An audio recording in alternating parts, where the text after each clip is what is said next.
আমাদের সবচেয়ে হলো আপনাদের কাছে বেশি আলোচনার বিষয় ছিল হইলো যে আমাদের যে একটা এই রাজধানী মিট ফুডে যে একটা ঘটনা ঘটছে, এটা খুবই একটা দুঃখজনক ঘটনা এবং খুবই একটা দুঃখজনক ঘটনা।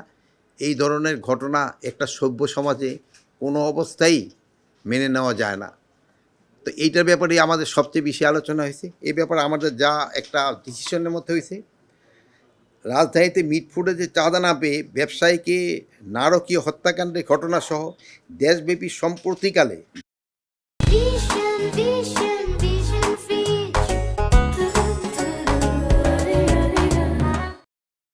হত্যাকাণ্ডে জড়িত সবাইকে আইনের আওতায় আনতে বর্তমান সরকার বদ্ধপরিকর। এসব ঘটনার সুষ্ঠু বিচার ও দৃষ্টান্তমূলক শাস্তি নিশ্চিতকরণে সরকার কাজ করে যাচ্ছে। এই বিষয়ে আইনশৃঙ্খলা বাহিনী অত্যন্ত তৎপর ও ঘটনা ঘটার সঙ্গে সঙ্গে অ্যাকশনে যাচ্ছে এবং অপরাধীদের গ্রেপ্তার করছে। মিটফোর্ডের নৃশংস হত্যাকাণ্ডের ঘটনাকে সরকার সর্বোচ্চ গুরুত্ব সহকারে দেখছেন। এই হত্যাকাণ্ডের দায়েরকৃত মামলায় প্রাথমিক তথ্য বিবরণীতে উল্লিখিত ১৯ জনের মধ্যে ইতিমধ্যে ৭ জনকে র্যাব, সেনাবাহিনী এবং পুলিশ গ্রেপ্তার করেছে।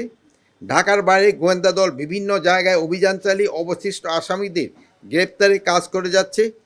বুধবার সন্ধ্যার ঘটনার পরেই ঘটনাস্থল থেকে পুলিশ কর্তৃক মঈন ও সেনাবাহিনী কর্তৃক তারেককে অস্ত্রসহ গ্রেপ্তার করা হয়েছে। গত শুক্রবার বিকালে আরও ২ জনকে গ্রেপ্তার করা হয়েছে। তাছাড়া শুক্রবার রাত্রেও একজনকে গ্রেপ্তার করা হয়েছে। গতকাল শনিবার রাতে এই ঘটনায় ডিবি আরও ২ জনকে গ্রেপ্তার করেছে। সব মিলে এই ঘটনায় এই পর্যন্ত ৭ জনকে গ্রেপ্তার করা হয়েছে, যাদের মধ্যে ৬ জনকে ভিডিও ফুটেজ শনাক্ত করা হয়েছে। তদন্তে আরও আসামি পাওয়া গেলে তাদেরও আইনের আওতায় আনা হবে। এই বিষয়ে ডিবি টিম সক্রিয়ভাবে কাজ করে যাচ্ছে। এই ঘটনায় প্রশাসনিক এবং আইনশৃঙ্খলা বাহিনীর কোনো শিথিলতা ছিল কি না তাও সরকার গুরুত্ব সহকারে বিবেচনায় করবে এবং তাও খতিয়ে দেখতেছে। উল্লেখ্য যে এই হত্যাকাণ্ডের বিচার দ্রুত বিচার ট্রাইব্যুনালে নেয়ার পদক্ষেপ নেওয়া হয়েছে। ইতিমধ্যে খুলনা হত্যাকাণ্ড একজনকে গ্রেপ্তার করা হয়েছে।